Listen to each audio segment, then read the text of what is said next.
अस्सलाम वालेकुम। आज हम के मींस क्लस्टरिंग का एल्गोरिदम देखेंगे जो कि अनसुपरवाइज्ड लर्निंग का एल्गोरिदम है, जिसमें बेसिकली हम लोग डेटा को ग्रुप या क्लस्टर्स में डिवाइड करते हैं बेस्ड ऑन फीचर्स। इसके जो स्टेप्स हैं उसमें सबसे पहले तो हम ये डिसाइड करते हैं कि हमने कितने नंबर ऑफ ग्रुप्स या क्लस्टर्स में उसको डिवाइड करना है। आज स्पेसिफिकली हम सिर्फ दो क्लस्टर्स वाला कोड देखेंगे। तो स्टेप वन हमारा है सेलेक्ट नंबर ऑफ ग्रुप्स और क्लस्टर्स।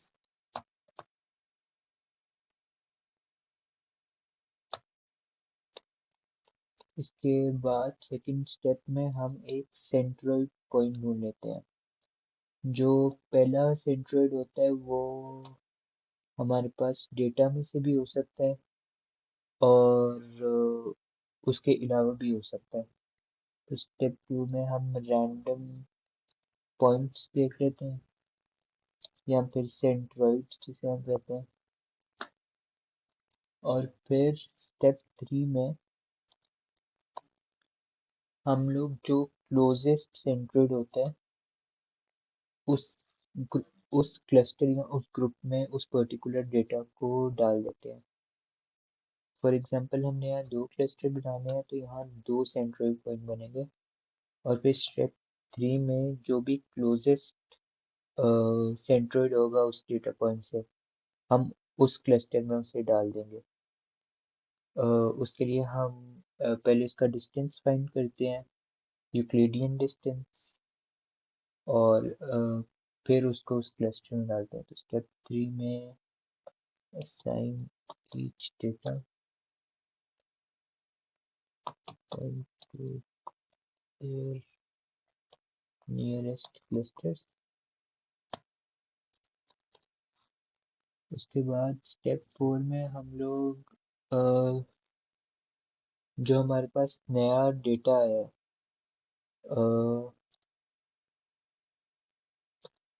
उसको उसका हम नया सेंट्रोइड ढूंढेंगे और वो बेसिकली उसका मीन होगा। और हम स्टेप फोर में कैलकुलेट करते हैं new centroid of each cluster.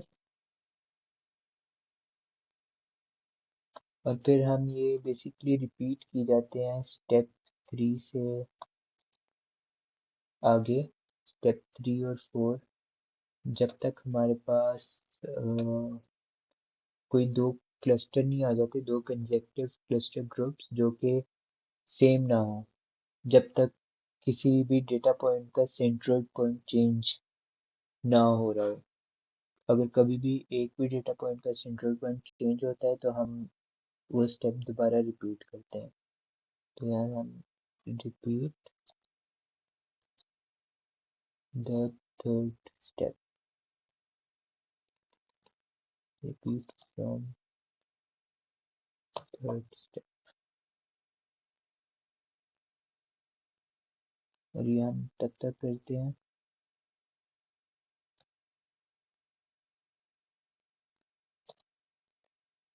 until no reassignment occurs।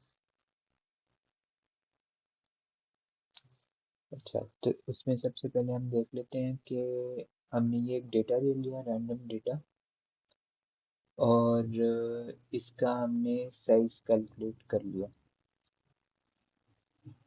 ये हमने इंपोर्ट किया रैंडम पाइथन के अंदर होता है ये, जिसमें हमने रैंडमली जीरो से साइज ऑफ लिस्ट तक दो पॉइंट्स निकालनी है जो कि हमारे शुरू में सेंट्रोइड पॉइंट होंगे। यहाँ हमने जो भी दो वैल्यूज आएंगी उस इंडेक्स पे बेसिकली जो भी डेटा पॉइंट होगा वो हमारे पहले दोनों सेंट्रोइड पॉइंट होंगे। तो इस केस में देखें हमारे पास 0 और 6 आए, तो पहला सेंट्रोइड पॉइंट हमारा 0 हो जाएगा और दूसरा 6 हो जाएगा। यहाँ हम साथ साथ देखते रहते हैं कि ये हमारे पास रैंडम पॉइंट्स होंगे या बेसिकली इंडेक्सेस कैलकुलेट करना है। for central point initially।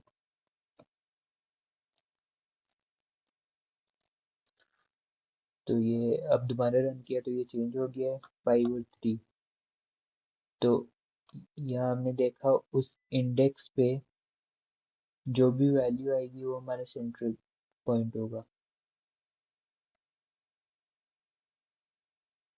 यहाँ बेसिकली आना था लिस्ट का रैंडम 0, लिस्ट के रैंडम 0 और लिस्ट का रैंडम 1।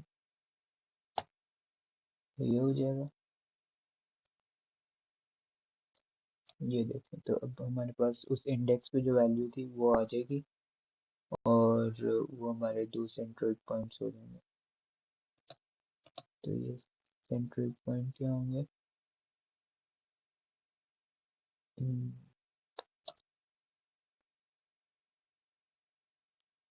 वैल्यूज ऑन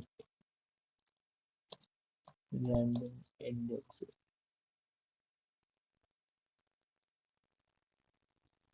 ये हमने कर लिया। आगे फिर हमने दो क्लस्टर्स बना लिया। इस स्पेसिफिक कोड में हम दो क्लस्टर्स के लिए कर रहे हैं। तो हमने दो लिस्ट बना ली, क्लस्टर 1 और क्लस्टर 2। इनिशियली वो एम्प्टी लिस्ट है, empty list which will represent clusters। आगे फिर हम लिस्ट में ट्रेवर्स करेंगे और हम ढूंढेंगे उसका यूक्लिडियन डिस्टेंस किसका कम है, उस पॉइंट से कौन से डेटा पॉइंट का, कौन से सेंट्रल पॉइंट का कम है उस डेटा पॉइंट का। Euclidean distance point having least Euclidean distance from both centroid points। तो अगर तो उसका पहले वाले से कम है, सेंट्रोइड 1 से कम, सेंट्रोइड 1 कम है तो हम क्लस्टर 1 में उसे डाल देंगे।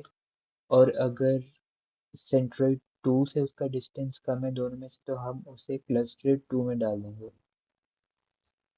और इसे हम सारी वैल्यूज़ के लिए जब रन करेंगे तो हमारे पास बेसिकली दो क्लस्टर्स बनेंगे। ये हमारे पास 0th आइट्रेशन में बने। ये हमारी 0th आइट्रेशन थी। आगे ये फिर अगर आप देखेंगे हम लोग स्टेप 2 तक हमने कर लिया, स्टेप 3 हमने कर लिया। आगे हम स्टेप 4 करते हैं जहाँ हम नया सेंट्रोइड ढूंढेंगे इस क्लस्टर का। तो यहाँ देखें कि हमने उसका नया सेंट्रोइड पॉइंट ढूंढा है। अगर तो उसमें कोई भी नहीं है, क्योंकि यहाँ नया सेंट्रोइड पॉइंट ढूंढते हैं हम हर जो क्लस्टर बना है उसका मीन। तो यहाँ अगर वो क्लस्टर एम्प्टी है तो डिवाइड बाय 0 का एरर आएगा। इसलिए हमने इफ स्टेटमेंट लगाई है कि अगर तो 0 है तो सेंट्रोइड पॉइंट को वो 0 कर दे। इस तरह हम दोनों जो सेंट्रोइड पॉइंट्स है उसे अपडेट कर देंगे। आगे हमारे पास दो सेंट्रोइड पॉइंट आ गए हैं राउंडेड बाय 2 डेसिमल प्लेसेस। तो यहाँ calculating new centroid point by calculating the mean।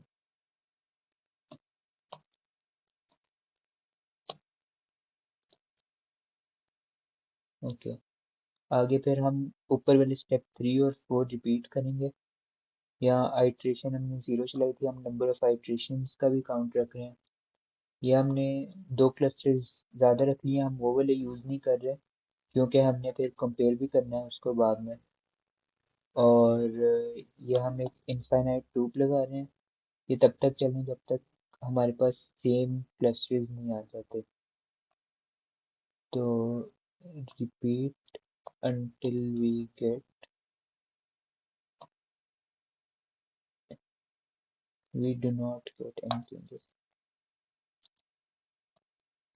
any changes in clusters.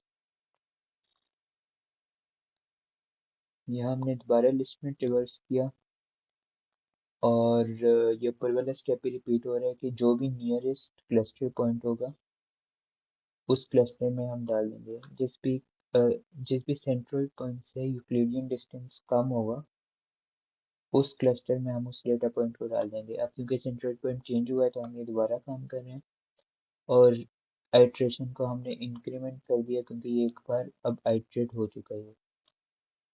पहले वो 0th आइट्रेशन थी, अब ये फर्स्ट आइट्रेशन हो जाएगी। और यहाँ हम चेक कर रहे हैं, check if both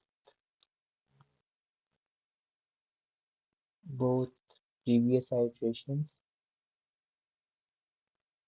had the same clusters। तो अगर तो दोनों क्लस्टर हैं तो वो ब्रेक कर देगा, अगर नहीं है तो फिर प्रीवियस क्लस्टर को न्यू क्लस्टर के इक्वल कर देगा क्योंकि हमें पिछले की ज़रूरत नहीं है अभी जब हमारे पास नेक्स्ट आ जाएगा, और जो ये वाला है इसे क्लियर कर देगा। आगे हम जो सेंट्रोइड पॉइंट है वो हम यहाँ दोबारा कैलकुलेट कर लेते हैं, उसे अपडेट कर देते हैं। पहले हमने वो 0th आइट्रेशन के बाद किया था, अभी हम ये फर्स्ट आइट्रेशन के बाद दोबारा नया सेंट्रोइड पॉइंट ढूंढ लेंगे। यहाँ हम